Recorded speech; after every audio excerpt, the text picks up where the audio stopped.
have the pleasure now to introduce Wim Collin. I think he's well known, but anyway, we want to introduce his background. He's a Salesian from Belgium. I don't want to say in exile in Italy, but living for a long time in Italy now. He's teaching at the UPS in Rome, history of Salesian spirituality, and as that he's an expert on almost all the topics we talk about. And his doctorate was about the preaching in Don Borel. Today we are going to focus, or he's going to focus, on accompaniment in the letters of Don Bosco, because to focus a bit more, to work out the specific aspects of accompaniment by writing, which was a very common or very interesting means Don Bosco used. Wim Collin, voy a hablar en español porque los italianos me entienden. Es un salesiano de Don Bosco, de belga, que está ya mucho tiempo pasando, enseñando, antes haciendo su doctorado en Roma, a la UPS. Es un experto en la historia de la espiritualidad salesiana y hoy nos habla del acompañamiento de Don Bosco a través de sus cartas a jóvenes. Es una manera muy especial de acompañamiento y queremos hacer un enfoque ahí. Y no voy a hablar más, solo explicar que tenemos aquí la charla más elaborada en inglés y un resumen en italiano. You have the talk, the elaborated talk in English and a little extract in Italian. Grazie mille. As you understand, sometimes there is confusion. There's confusion in my head about which language I have to speak, because some of the letters of Don Bosco I studied are in French, others are in Italian, and I do this presentation in English, and my native language is Dutch, so it's not always easy. I want to apologize also for the bad translation in English of the text. This is as you can see in the footnotes, sometimes there is just written XXX, because I didn't have all the sources with me when I made this presentation in Holland, where I was staying for 1 month.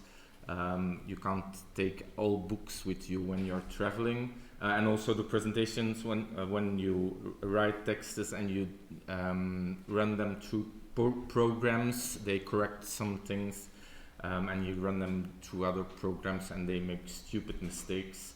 So there are some stupid mistakes. The price of which Don Carlo talked yesterday is not available for this presentation, because there are too many mistakes. Okay.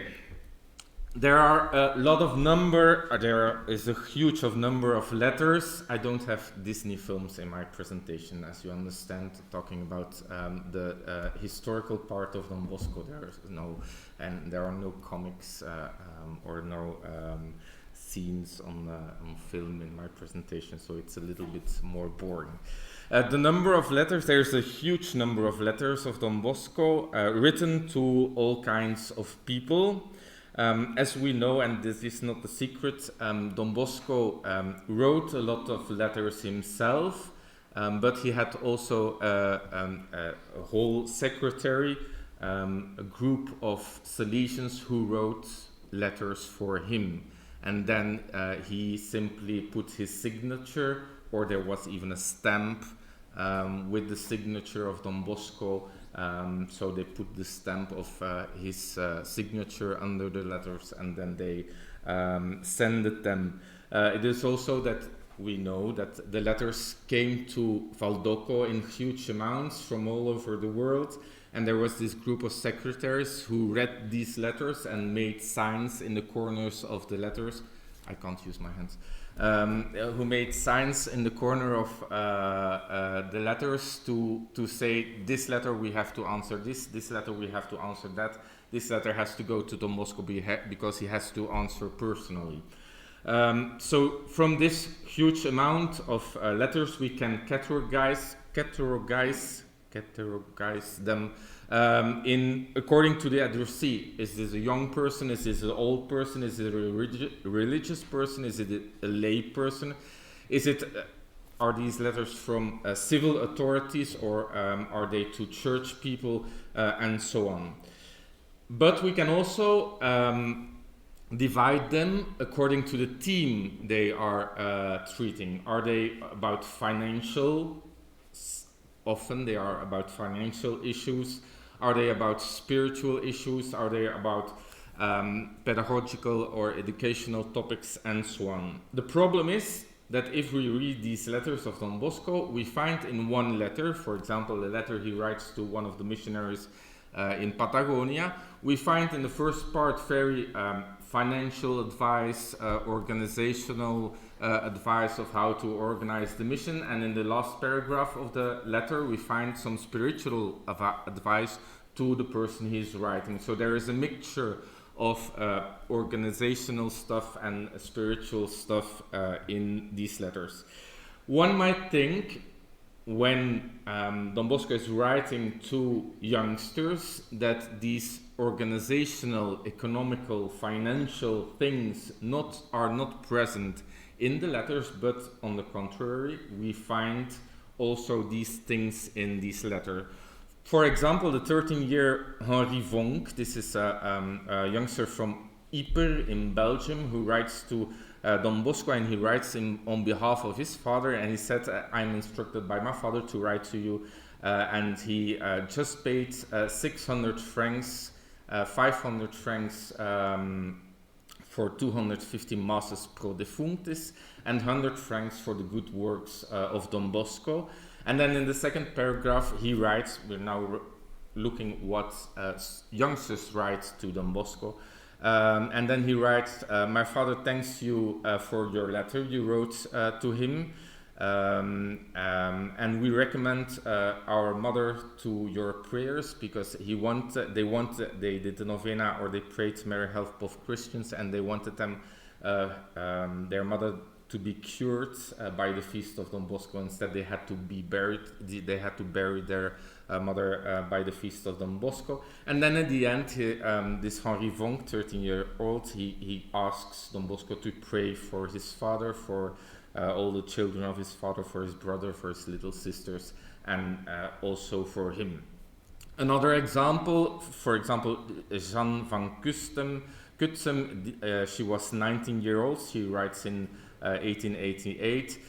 She asked prayer for two sick people, one that is suffering for several years of violent headaches, and then the second one with delicate health, and since yesterday she had a strong angina and the beginning of a bronchitis, and she asked for prayers. She says, we have unlimited confidence in Saint Anthony of Padova, so we started a novena in his honor, but it would be kind if you also pray for the sick people. Another example, it's not sick people or economical things, but also youngsters write. For example, the 20-year-old Edmond Evans, he's working in the coal mines, and he's a little bit sad because he couldn't develop his vocation. He wanted to become a priest, but he's living in this liberal coal mines, in this liberal environment. And he writes, there are several things why I can't develop my vocation, because one of the things, because I don't know exactly what the good God wants from me. These are letters where Don Bosco answers to. And then one, and it struck me not this time, but also the last time when I studied some letters of people who were writing to Don Bosco, marriage advice. When someone wanted to marry, they asked Don Bosco to pray for a good husband or a good spouse. Not only in this letter from Antoinette Segers, 21 years old, she started, I have a third request for you, so it's a part of a longer letter. My Reverend Father, for 4 years my vocation was being decided. I've been given my affection to a pious young man of a good family who has all the qualities to be a good Christian husband. and who my parents would be happy to call him their son. Unfortunately, this man does not return this affection to me. He knows my love, but some ungracious friends have ridiculed this love, and he has too much self-love to immediately defeat their words. So this is not the only time this happens, that they write to Don Bosco to find the right spouse. Antoinette Segers does not marry the Alphonse, of which she is talking in the letter. She for 22 years she will marry to someone who's called Joseph Giesen, so she's found another husband with whom she had 5 children. These are the letters young people write to Don Bosco. So we have a wide range of topics that young people are writing to Don Bosco. We today, I studied some letters, and as you see in the footnotes, there is FS and then a number. It is Fonti Salesiani. It's the green thick book that is translated in English, also in Spanish and so on. So the number is the number of the letters, so you can find it in your own language. Some common formal aspects of Don Bosco replying to these letters of youngsters.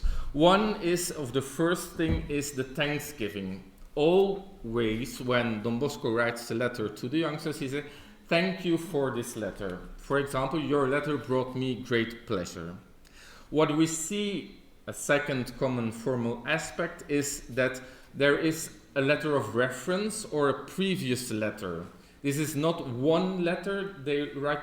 Normally there is a conversation. So youngsters write back and forward with Don Bosco. So Don Bosco keeps also track of the progress youngsters make.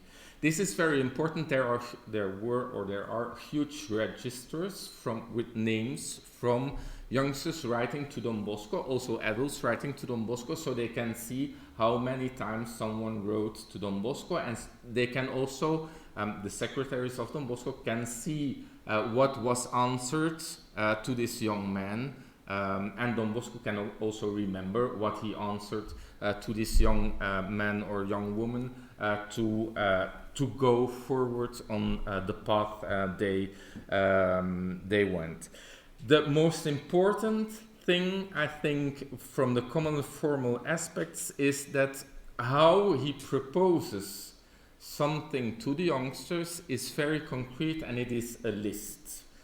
Often we see in these letters, I can't use my hands, 1 point, 2 point, 3 point, 4 point. Do this, do this, do this, do this. Very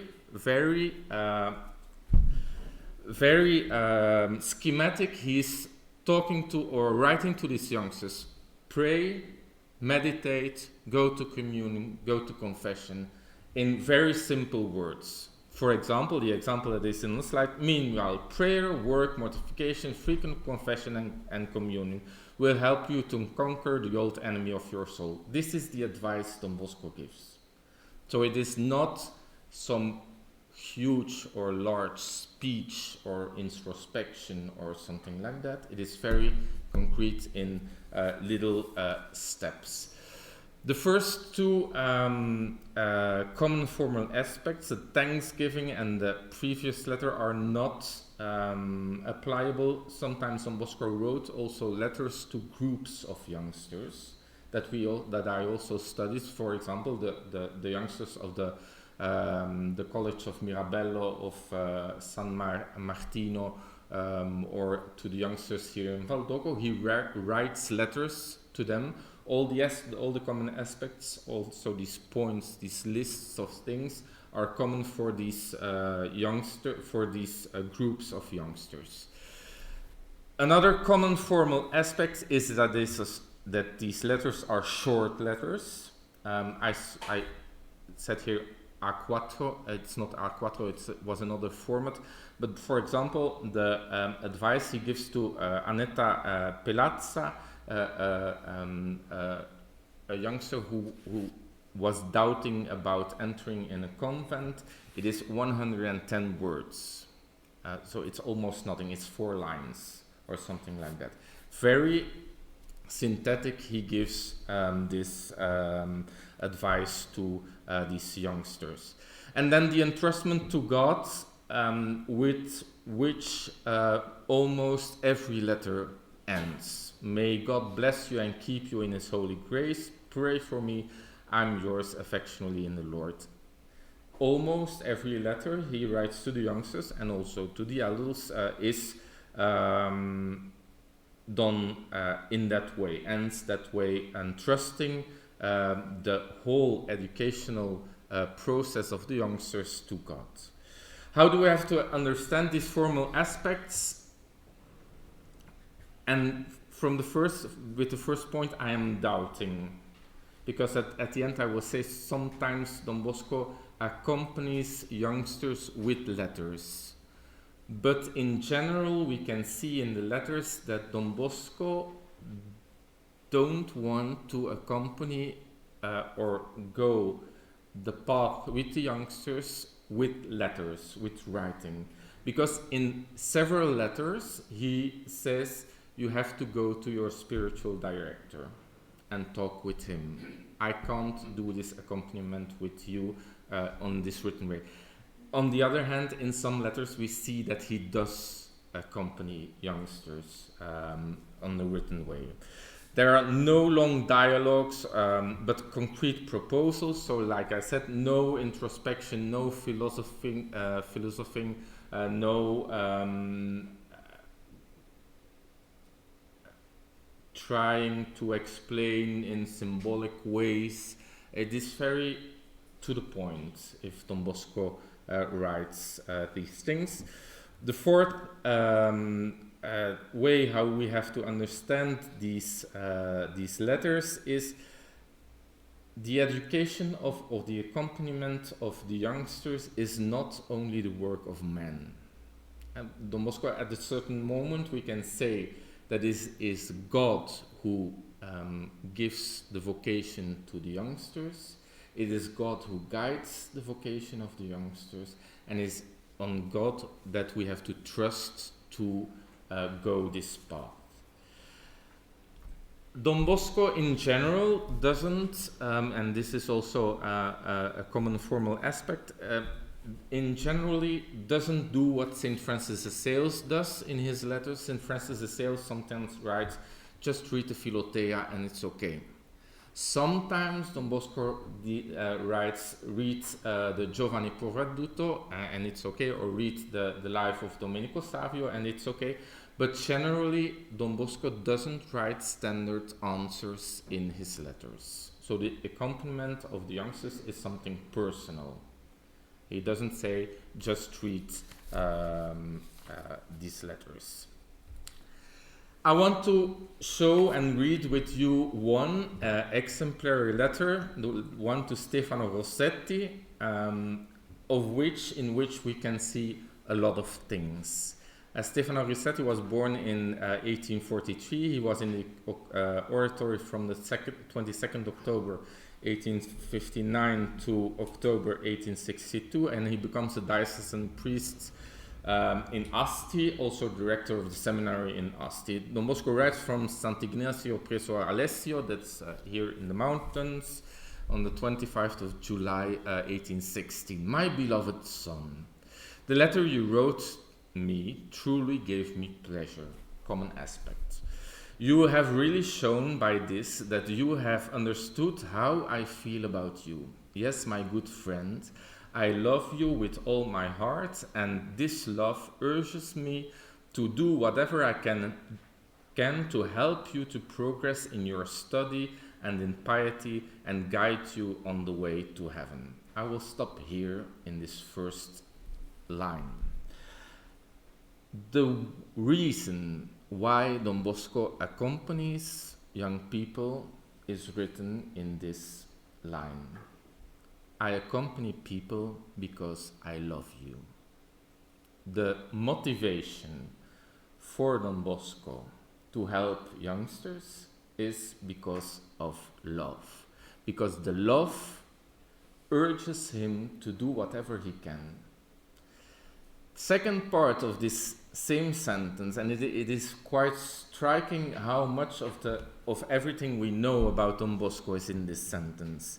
I will do whatever I can to help you to progress in your studies. So in the human development, in the human teaching, in the education, in other words, to become a good citizen.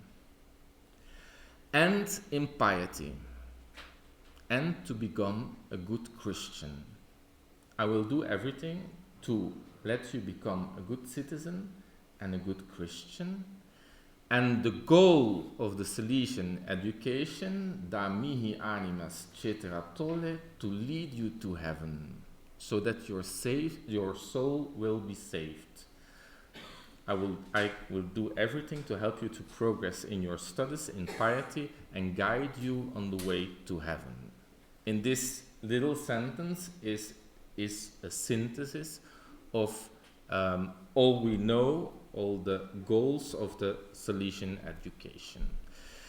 Call to mind the advice I have given you at various times. 1. Be cheerful, but let this cheerfulness be truly that of a conscience. 2. Be free from sin, a conscience to be free from sin. 3. Try to become wealthy, not in terms of virtue, and the greatest wealth is the holy fear of God. Keep away from bad boys and be friends with the good ones. Place yourself in the hands of your parish priests. Arciprete is it written in Italian, and follow his advice, and all will go well. Be cheerful is something we know from the life of Michele Magone. When Michele Magone comes here to the oratory, he has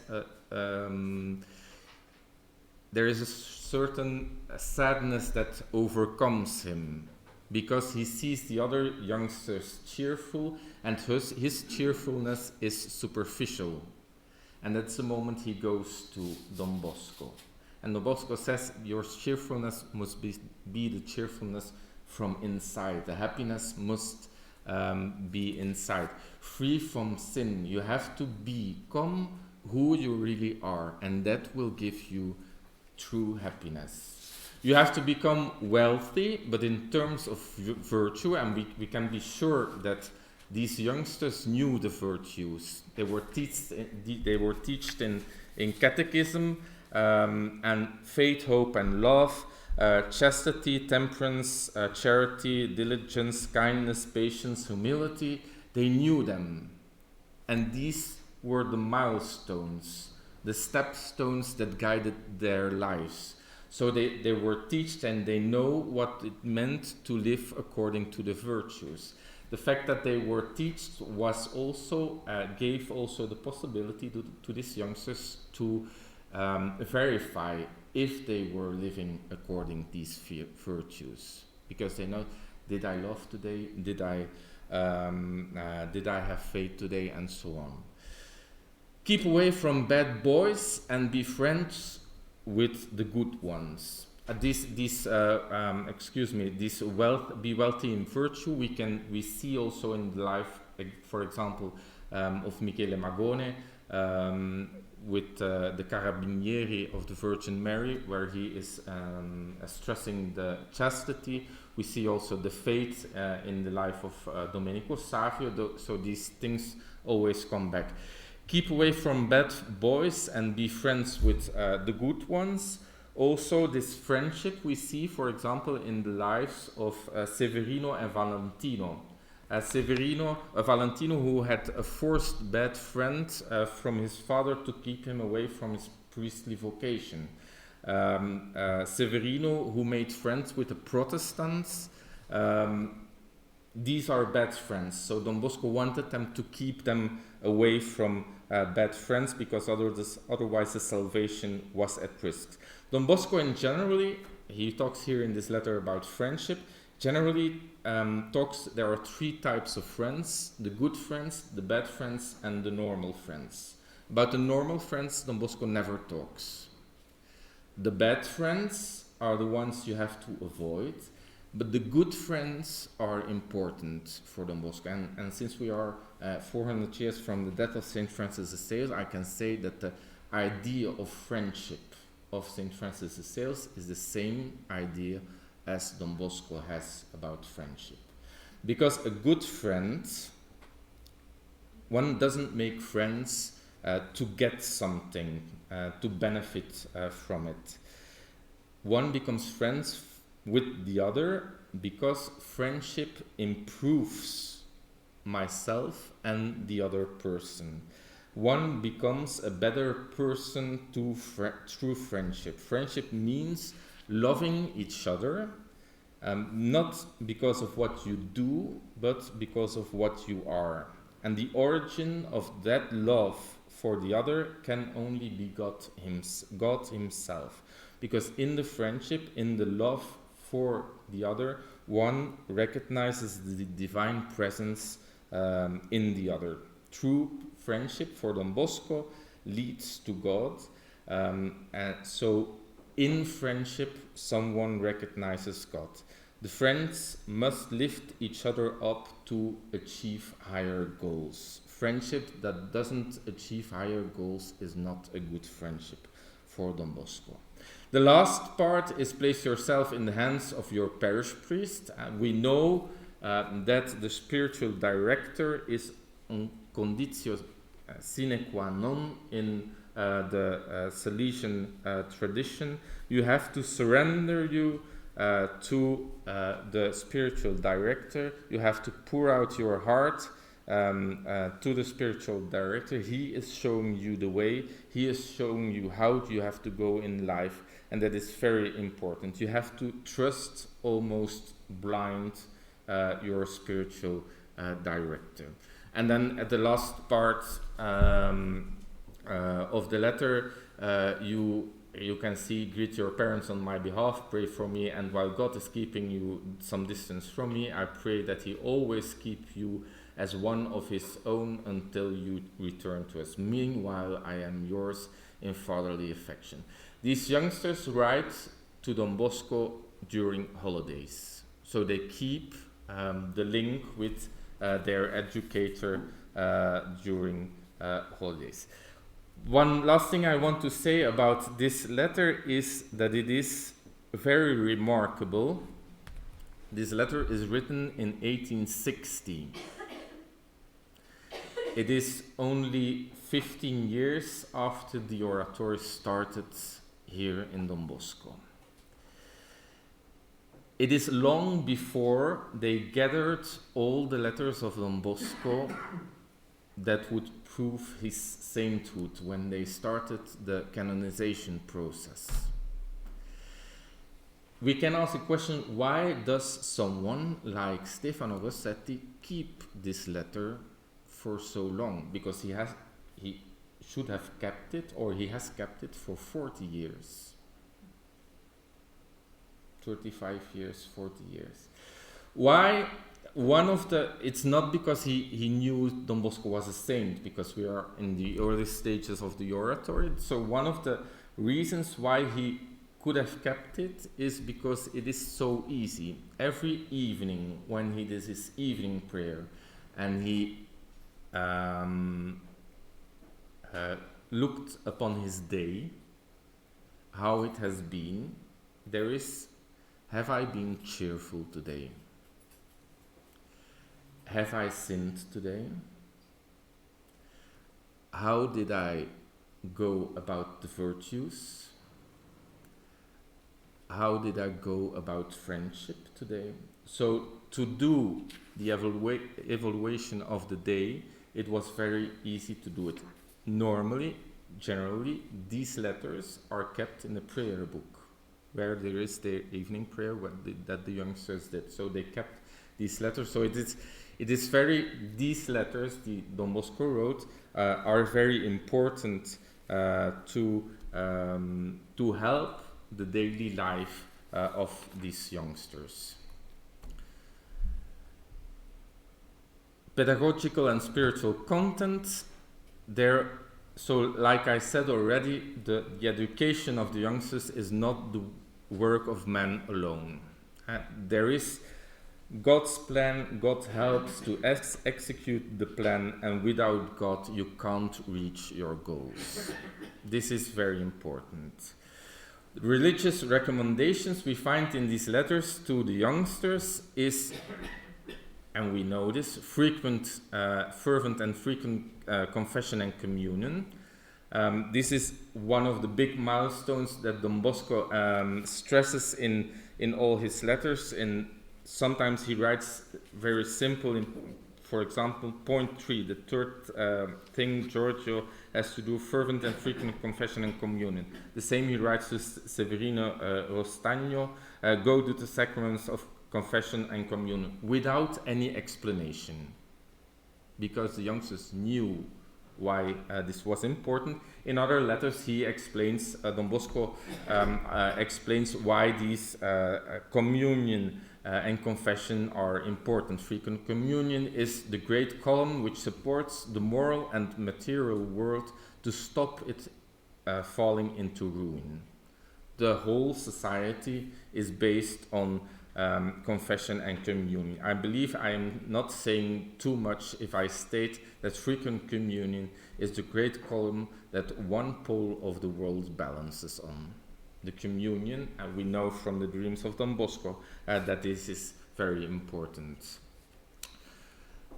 The basis of all recommendations is the growth and the steadfastness in faith. This is something that is less stressed in the letters I studied. Growing into faith, it was something that was natural. Probably that's the reason why Don Bosco didn't stress it a lot. The role of the Virgin Mary is double. One, she is the one who helps, assists in the process. On the other hand, she's also a part of the plan of the proposal Don Bosco is giving to the youngsters. And then a last thing that is not stressed as well is to meditate every day. And Don Bosco reminds his readers that meditating belongs to the standard behavior of the youngsters. They were used to do this. And then some recommendations about religious vocations. For Don Bosco, there are two types of vocations, the secular state and the ecclesial state. And there is the secular priest, the religious priest, and the priest in the foreign missions. These are three fields in which laborers of the gospel are called to work and promote the glory of God. One must choose what one has most as heart. So Don Bosco isn't saying you have to go to the missions and you have to go there. He leaves some space for personal preferences. And wonderful are the words he is writing to Antonio Massara. God is great and God is merciful. We sometimes do not think about him, but he thinks about us. And when he sees us running away, he places his hands on our shoulders and stops us to bring us back to him. Is that not true? May the Lord be blessed in everything and his decrees adored. I will not be far from advising you to push on ahead as far as priesthood. If you would like a life in common and would like to come with me, I will list you among my dear and beloved sons. There's also a little bit vocational promotion in this letter. Some educational recommendations. One of the things we heard already yesterday and also today is point 2 that he writes to someone is proposing models, imitating San Luigi in his good example, especially in avoiding improper talk. So Don Bosco is proposing youngsters, San Luigi in this case, but also Michele Magone, Francesco Bisucco, Domenico Savio, to the youngsters to imitate. On the other hand, Don Bosco wants them also to become models for the others. God willing, I could say that every working boy is a model and a good example to the others, he writes to the youngsters of Aldoco. So they have to, on the one hand, imitate the examples. On the other hand, he asks from these youngsters in these letters to be models. I need you to go out and catch souls, but afraid that you might instead be caught by others, he writes to someone, I suggest that you simply make yourself a model for your companions in doing good. They have to be examples for the others.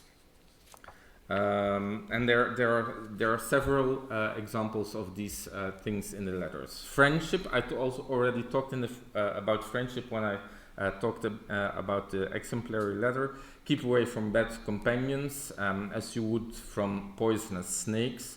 Avoid companions who you happen to hear speaking improperly. Flee companions who indulge in immoral conversations or give you bad advice.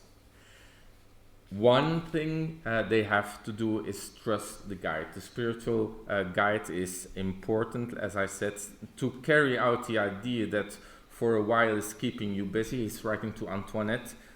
You have not told me, but I seem to see it in your mind to become a religious sister.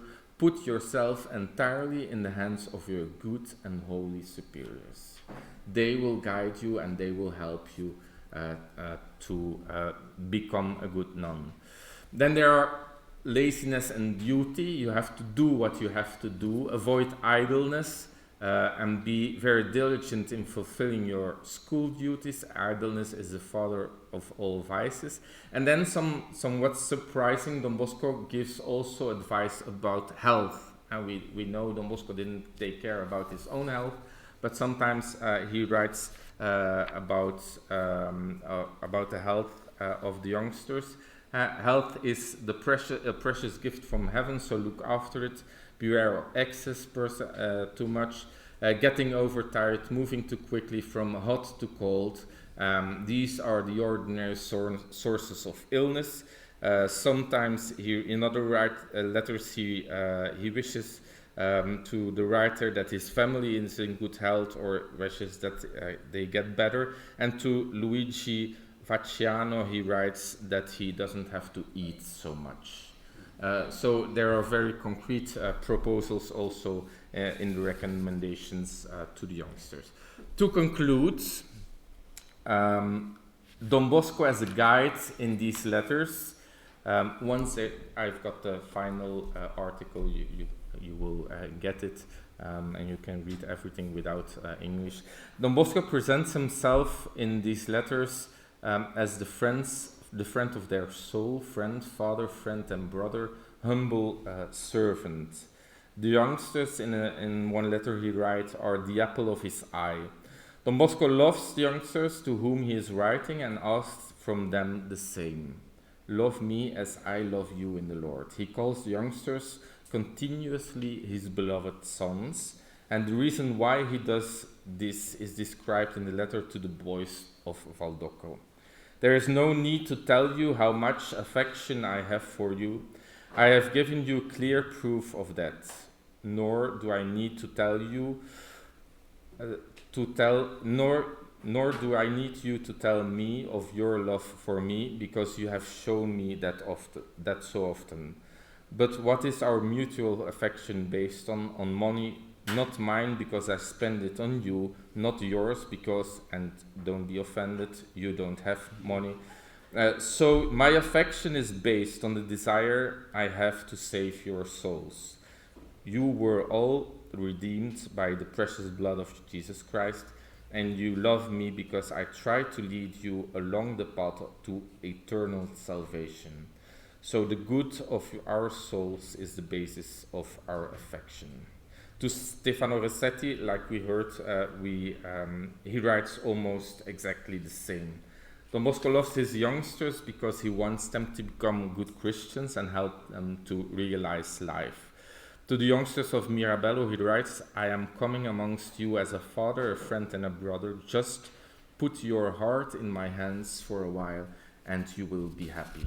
Don Bosco promises to do everything in his power to help the young. The condition for this is that they do their part and collaborate. There is also a certain prudencia in the writings of Don Bosco. Sometimes he writes in his letters, you know what I mean, or I don't want to put this in writing, that I have to add. So sometimes the one who receives the letter understands a lot more than Don Bosco says. Like I said, I'm not sure if Don Bosco is a big fan of accompaniment by letters. Sometimes we see that he is accompanying people, but sometimes I think he prefers face-to-face talks. And then one thing I found in this letter, and we know this saying all, make sure you rest, be happy, laugh, sing, go for walks, and do whatever you like, so long as you do not commit sin. Thank you very much.